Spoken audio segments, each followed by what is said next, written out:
Hello, good morning and welcome to Vuelio's webinar, Lockdown Lobbying, Public Affairs in a Time of Social Isolation.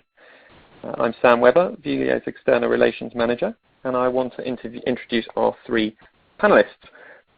Robin Gordon-Farleigh from Manara Global, Nicole Wilkins from Foresight News, and Rob Dale, PRCA Consultant of the Year in 2019. So if I could just ask them to say a brief word of introduction about themselves, firstly. Robin?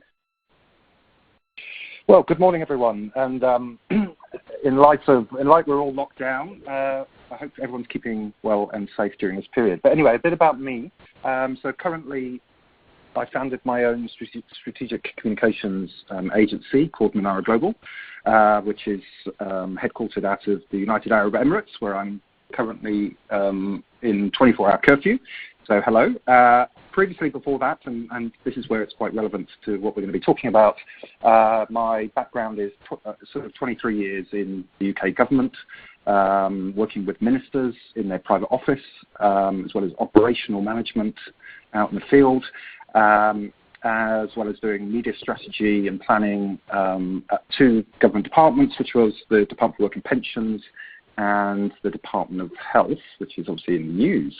And the last 6 years, I worked in 10 Downing Street, working on comms strategy. Okay. Thank you very much, Robin. That's great. Nicole, welcome. Hi, thanks. I'm Nicole. I'm the publisher of Foresight News, which, if it's not something you're familiar with, is a diary of upcoming news events and stories. I have worked there for over 10 years on both the international and UK sides.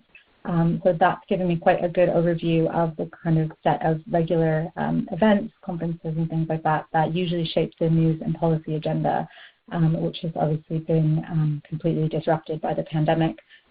So that's where I'm coming from, an overview of that, of global disruption. Okay, thank you very much. Welcome again. And Rob, to you. Hi everyone.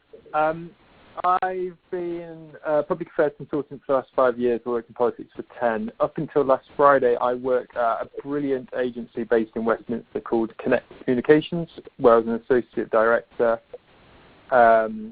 There we've been involved in some lockdown lobbying very recently. There was an announcement about the fishing industry getting a £10 million fund on Friday, which my colleagues were very much involved in. We've also been doing some work with the cycling industry to make sure bike shops have stayed open and some other things. I'll be able to talk about some practical stuff that we've been doing. But as of Monday, I've been setting off on a new venture, which is all about trying to unlock the UK's hydrogen economy, working quite closely with a chap called Joe Bamford, in case anyone is interested in hydrogen. Okay. Fantastic. Thanks very much, Rob. Cool. So I'm going to be leading the discussion, and hopefully you'll hear as little from me as possible. But initially, I wanted to set up our discussion around the current lockdown, and to ask our panelists how you think listeners should keep political audiences engaged during this period of lockdown. If I could come to you first, Robin, on that. Okay. Well, I think probably we should sort of start in the context of, obviously we're in an environment now where we are pretty much in a lockdown situation, and government is firefighting from sort of multiple scenarios here, because obviously we've got the public health emergency that we're all in, and we've got the daily press conferences and all the rest of it, but obviously there's also implications for the whole of government. So I think it's just, if we set out that, I would split this into two, basically. I'd look at this from a direct impact, so i.e. those departments who are literally having to do things right now as part of the response to coronavirus. So the Department of Health and Social Care, who are very much on the front line of this, but then also think about this in the context of the indirect impact. So, for example, the policy maker in the Department of Transport who's having to look at what are the implications of trains not running as frequently as they were, and the implications for the franchise. So I think it's just worth us being aware of that sort of the ecosystem that's currently running. And I know that the government is running centralized hubs in terms of the response and to try and focus around the coordination. The Foreign Office has got its crisis center in terms of foreign nationals abroad and things like that. So I think, so within that context, I mean, I think in terms of engaging your political audiences, I think the key thing right now is prioritizing your actions, really. So and what I mean by that is, looking at the relevance of now, and prioritizing where there are opportunities to engage now that is relevant, and because some areas now might not be relevant as we speak because of everyone focusing on the coronavirus.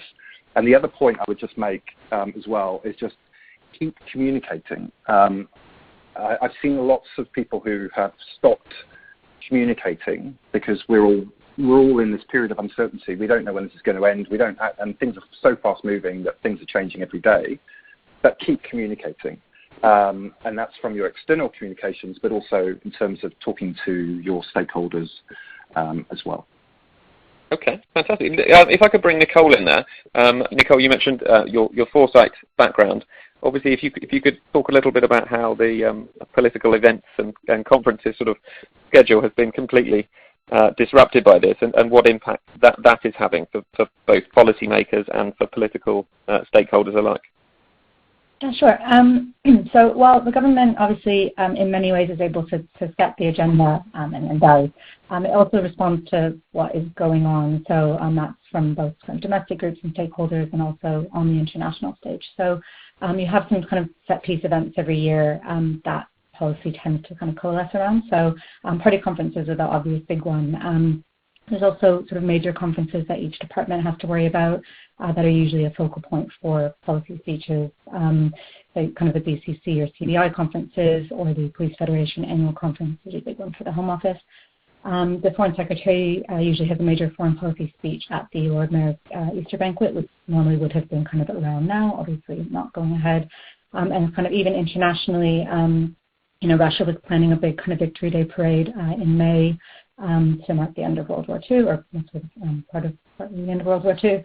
And there was kind of a really big debate about whether or not Boris Johnson would kind of accept the invitation to go along with that and what that would mean for our Russia policy and sort of a relationship there going forward. And that's been postponed. So normally you can kind of plan out more or less your whole year in terms of when major announcements can be expected. And those things just aren't happening at the moment. Some cases they've been cancelled altogether. They won't run again until next year. Sometimes they've been moved kind of until later in the year. But it's really sort of thrown off those opportunities we would normally see for policy engagement. The party conferences themselves, I mean, the spring ones were moved or cancelled, which is kind of the smaller parties anyway. The autumn conferences, the Lib Dems have already said they've kind of put planning on hold. They're going to decide next month whether to go ahead with their conference or do something virtual. Obviously, anything moving online, all of the networking opportunities that you get along with the party conferences sort of disappear once it's all sort of webinar based, and not all of the networking, but all of the in-person, face-to-face stuff. Labour actually first up this year, which is a little bit unusual, so September the 19th. They haven't said anything about their plans yet, but if you look at a country like Germany, which has been ahead of us in terms of both their lockdown and controlling the deaths and sort of starting to outline an exit plan, they've already said there won't be any large events before August the 31st, so it's kind of hard to picture us going ahead with conferences, sort of 2 weeks later, when we're not that far down the road in terms of an exit strategy. So without all of these events that you would normally have for these networking opportunities, it's kind of hard. You've got the opportunity for things like webinars, which are really popular right now because it's kind of the only way to communicate in real time with sort of bigger audiences. So there's an opportunity there, and we have seen sort of think tanks and organizations going down that route, either moving previously planned events online so they could still go ahead, and having new ones. Policy Exchange did a webinar on China policy with William Hague last week. Philip Hammond was at a Chatham House one yesterday. And those still get, they get coverage, they get attention, and so there's still kind of an opportunity to get in front of people by doing the online thing. And the other thing is select committees. They're still doing their work. They didn't really take a break for recess, and a lot of that was COVID related. But I saw the Transport Committee announced an inquiry on e-scooters this morning, so they are still doing sort of business as usual, and submitting evidence to committees is always a good way to get in front of MPs and put your case forward, and that opportunity is still there. Great, fantastic. Thank you very much for that, Nicole. Just before I come to Rob, can I advise all listeners who are following this online that they can obviously raise any questions they might have in the chat box in the bottom left-hand corner of the screen. So obviously we'll be taking as many questions as we can as the conversation continues. So Rob, if I could just come to you by way of introduction about the impact that this situation might have on keeping political audiences engaged and on the wider sort of policy landscape. Sure. So I agree with a lot of the comments that have been made before. I think when this all first started a few weeks ago, people were trying to lobby MPs and weren't really appreciating the very specific local focus that they were having to do. I saw an email from one charity go to an MP in which the MP responded, I'm not going to focus on this now because I'm dealing with life and death situations in my constituency. Now, we've moved past that a bit, and obviously Parliament returns today, so although it's not returning in full, things like questions, written questions return. So some normal lobbying can go back to how it was. But really what MPs are interested in are case studies.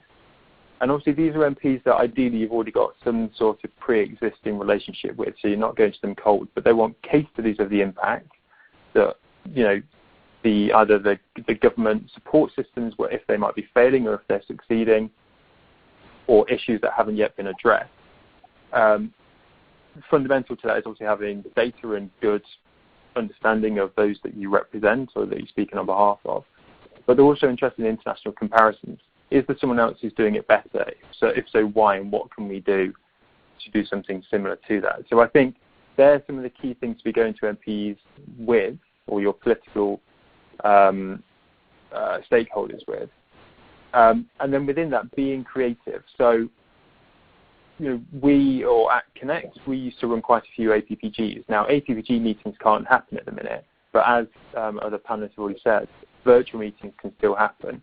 And, APPGs can be doing inquiries, trying to fill some of the gaps that the government haven't yet got to. So I think being appreciative of what are the immediate political priorities of your stakeholders, be very kind of good in the content that you're sending them, and also being creative in terms of what you're looking to do next. Because the other thing that's underpinning this is, whilst MPs are very busy in the local area, they are also starting to get bored themselves of the situation, and that's what some MPs have told me as well. So if you can go to them with something creative and proactive, that's perhaps thinking about, okay, what are we going to do to get the economy out of the current very difficult situation it's in? If they can be looking at something positive that's going to be helping the country in 6 months' time, that is something they are looking to engage with. Absolutely. Okay, thanks very much for that, Rob. That's really, really helpful. If I can just at this point remind listeners again who are engaging with us online to obviously tweet with the hashtag lockdown lobbying if they want to, and to engage with the Vuelio or Vuelio Politics Twitter accounts. And indeed, if you want to follow us on LinkedIn, Vuelio's LinkedIn page, you're welcome to like, and you can share content there. And finally, to get in touch with us, either in the chat box in the bottom left-hand corner, or to email info@vuelio.com. People are welcome to do that.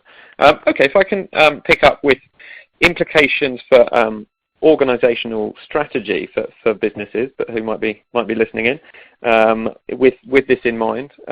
Robin, you talked about sort of government changes to departments taking on more work, for example, as part of this. What would be your thoughts on any implications for strategy for listeners in terms of their public strategy going forward? Yeah, well, I suppose we have to bear in mind that there's. My view on this really is that we're not once we're out of the immediate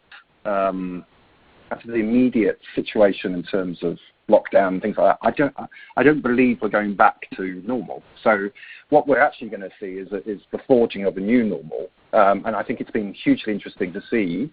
And it's sort of quite amusing from one sense if we think about how government for years has talked about going digital, and we've had little attempts over the years with the digital red box and all of those things, and of course those things haven't really taken hold. But this has actually forced government to go much more digital than it ever has been. So from cabinets being held at Zoom calls, through to select committees operating how they are, which I think has been really useful and amazing, frankly. So I just genuinely think we're going into a period of forging a new normal. Now, what does that mean? So that means I think now people need to relook at their strategies with a view of life isn't going to go back to how it exactly was before. So I think it's time now to and using this time to recalibrate your public affairs strategies, and also relook at some of those priorities. I think what is clear, and obviously there's so much uncertainty right now, but I think clearly there will be further measures by the government to boost business and the economy. I mean, we're seeing the debate now in terms of whether we're going to have a V or U-shaped bounce from in terms of the economy bouncing back from all of this, and we're seeing the Treasury, continue to announce measures to try and boost all of that.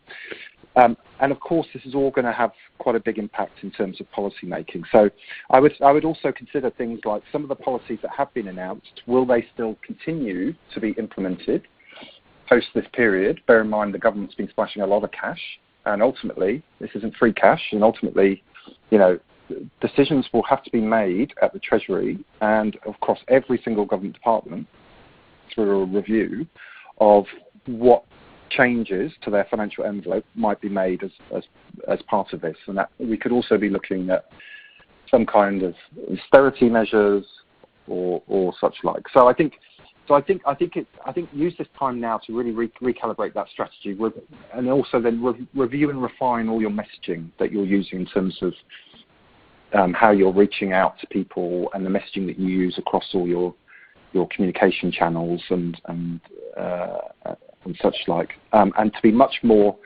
human-centric and much more focused around sort of expressing that sort of empathetic voice, really. So I think that to me is the biggest thing is that we're not going to go back to we're not hitting a hiccup and going back to normal. I think there's going to be such a lot of change, and also potentially machinery of government changes down the track. And also, Robin, several listeners are raising the issue of the transition period. What is your hunch on whether or not that might be extended? So my view is, at the minute, they haven't extended it so far, and in fact we've even got David Frost, the PM's EU advisor and Sherpa, basically, who's I think actually negotiating this week, in fact, with Michel Barnier. I think they will try and not extend it, would be my hunch. I think we'll be using this period to try and make a lot of progress. And so my view is it will continue, and in some way it's slightly helpful to the government that we're not seeing front page commentary on what's going on with everything. So I think my best bet will they certainly won't extend it unless they're absolutely forced to. Okay, fine. Thank you very much, Nicole. If I could come back to you on either the implications for organisational strategy changes, or indeed, as Rob's hinted, sort of the new normal, how things will continue after these conditions might be lifted. Yeah, I mean, the Brexit sort of touches on it, just in terms of that having been, a huge major, or everybody's main focus up until it wasn't, basically, and lots of people have had strategies that were focused around that, and part of it is not losing that. I mean, we like as Robin just said, it's kind of gone off the front page a little bit. We had 2 rounds of negotiations essentially cancelled without anybody really noticing, and then kind of restarting this week, but with a lot less focus and scrutiny. And it may mean that there's some implications from that in terms of needing to pay kind of closer attention and dig deeper for details that we might have had, a lot more scrutiny of before, when they were being more openly dissected. And certainly the government will be happy, if there isn't as people watching as closely, but from a policy perspective, and when it affects, your stakeholders, and you need to be dissecting it much more closely. So it may be that that's slightly harder work than it was before, and your strategy, needs to take that into account and sort of not take your eye off the ball on that side of things. I think from the kind of perspective when we start to settle back to whatever normal is, trying to keep track of things, trying to have a plan in place to keep track of the things that have gotten lost when they get rescheduled, if they do, and how agendas might have changed. So, the same areas that are the same kind of departments, for example, that you might have been working with who may have now really changed their focus, and what that looks like, and how you need to change along with that. But also the things that get shuffled in or out of priority. So, social care was something, Boris Johnson was supposed to have had a plan ready to go, before he was elected, and didn't. And nobody sort of took that much notice of it because we were all focused on Brexit. And now that's come right back to the forefront, because social care is such a, the care homes crisis, such a big part of the COVID crisis. And, will that be allowed to slip away again once everybody stopped following, care home deaths, or will there be pressure to kind of actually do something about that sector? So how those priorities shift, and if the interests that you represent aren't part of the conversation now, looking out when it looks like they might be getting back to a point where we can talk about them and not being surprised by that, and sort of already having your kind of plans and strategy in place for that. Fantastic. And also, Nicole, do you think important for people to use this time to perhaps update stakeholder maps? People mentioned sort of APPGs and select committees, but to sort of keep on top of where people might be moving around or shifting areas of interest? Yeah, I think so. I mean, I think there's a tendency. Everybody knows people who've been furloughed or who've lost their jobs, and or was maybe going to move jobs and then didn't. And there's a tendency to sort of think everything will stay the same and nobody will move around at this time. And that's just not the case, because obviously we also do know people, Rob, for example, who have moved jobs. So it is important to keep on top of that sort of thing. And again, where those shifting priorities are, and which parts of the stakeholder map are now kind of more important to be in touch with, and take this time to build those relationships while people maybe aren't doing the same kind of level of work as they might have been doing before. Okay, thank you. Rob, if I can come back to you. You mentioned APPG meetings that you hosted in your previous role. Somebody, Alison Railton, has sent in a question asking your advice on APPG meetings. Should people try and arrange these online? Because you hinted that this hadn't yet been happening online, but perhaps it should. Yeah, they should. Select committees have been meeting virtually for the past few weeks, including all through Easter, so APPGs definitely should, because the alternative is your APPG is going to be quiet for 6 months, so therefore what's the point of it? So you should definitely be doing it. You can do, just try and mimic things that select committees are doing. To have, you can have virtual briefing sessions. You can get experts to brief MPs on whatever issue it might be. With one APPG I was involved in, they were going to be doing a select committee style inquiry, so they will be going to be writing to the industry to encourage businesses and charities and other organisations to submit evidence. And that inquiry is all about how to position that particular industry as part of the economic recovery. So there is lots of activity that the APPG can be doing, and of course the officers can be doing questions, letters to the Secretaries of State or whoever it might be. So that can be a useful lobbying tool as well. So I would say APPGs, it's almost a time for APPGs to prove their value and their worth, rather than something that can go into hibernation over the next few months. Okay. And Rob, just perhaps a bit more on what you mentioned at the beginning about you've been able to represent some key sectors in leisure, for example, during this, and fishing, I think, was the other one. How that's been able to go about. So the key thing there, and just in terms of people talking about stakeholder mapping and what goes on in the future, the reason we've been able to get the government to make a few commitments over the past few weeks has not been because we did something brilliant one day and got a result the next day. It's a result of years of hard work, building a good network of politicians across the House, across different parties, across different regions, who have either sympathy or support for that particular industry. Now, the fishing industry is one, the work we've been doing there is all about getting the best deal for the fishing industry from Brexit, realising the opportunities it brings, and seeing the fisheries bill through Parliament. So we've been having a lot of engagement. We obviously never planned to be having to go to them and say we need an emergency bailout package because of a virus. But what it meant is when we did need to go asking that question, we had a lot of people who knew the industry, knew us, knew the people that we were representing. So we could instantly set up phone calls. We weren't having to explain the situation from scratch. They knew the key issues. And then we were asking them to submit questions, to write letters, to have private WhatsApp exchanges with ministers, do the lobbying really on behalf of the industry. And within a couple of days, the government acted on that. And the feedback that my colleagues received who were doing it, I should point out I wasn't involved actually in this project because I was just about to leave, but they said the political pressure that came from parliamentarians was really what tipped it over the edge. Because one thing, just if I can quickly just come back on Robin's point, I agree with him that we're entering a new normal, but politics is still a very physical thing. It's about being in the room, it's about body language, it's relationship. So whilst I would say to people, yes, be thinking about how you can change things around and do things digitally, still be thinking ahead to what can you be doing when things return to normal.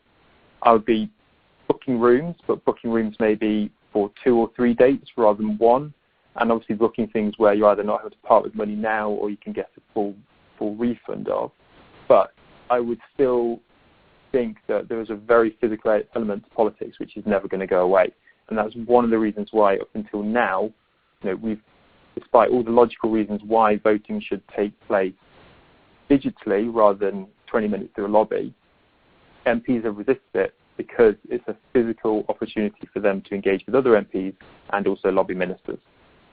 Indeed. And obviously today we're going to see Parliament decide whether or not to adopt this new hybrid measure of meetings sort of virtually with some key people in the chamber, but most following online. Exactly, but the fact that they're still allowing up to 50 in the room still kind of underlines my point that politics is still physical, and there are some who are saying, we want ministers at the dispatch box, and we want more in the House of Commons rather than less.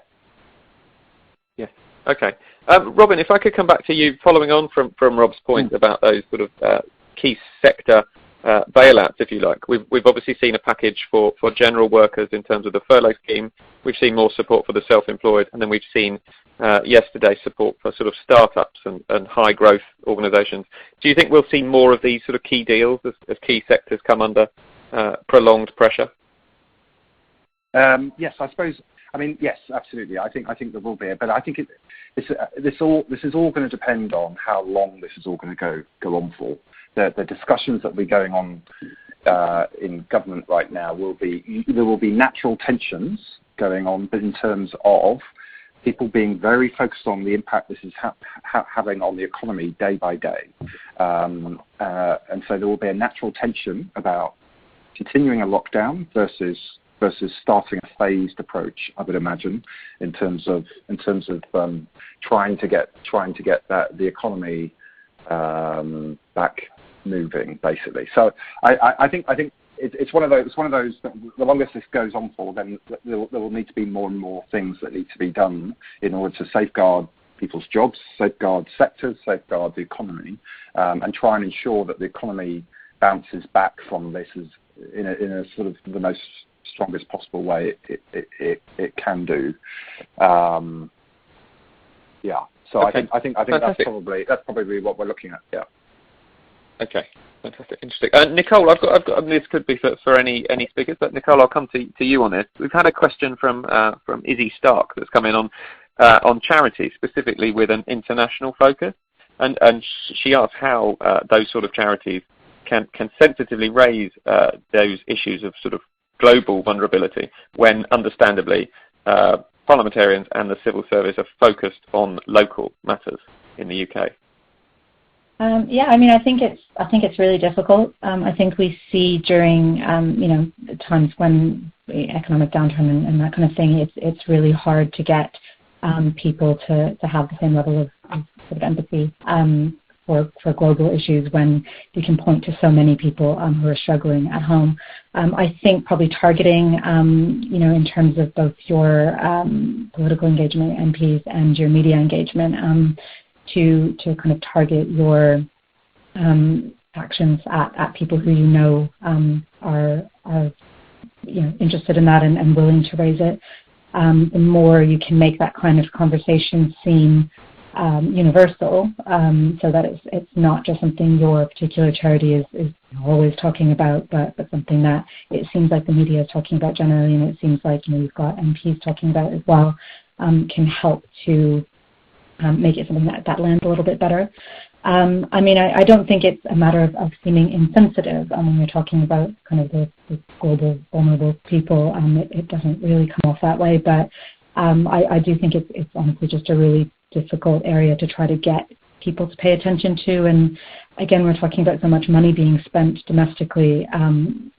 Internationally, development money always is an area. There's already people who don't like how much we're spending and would rather it be spent elsewhere, and it's hard to get people to really get behind that.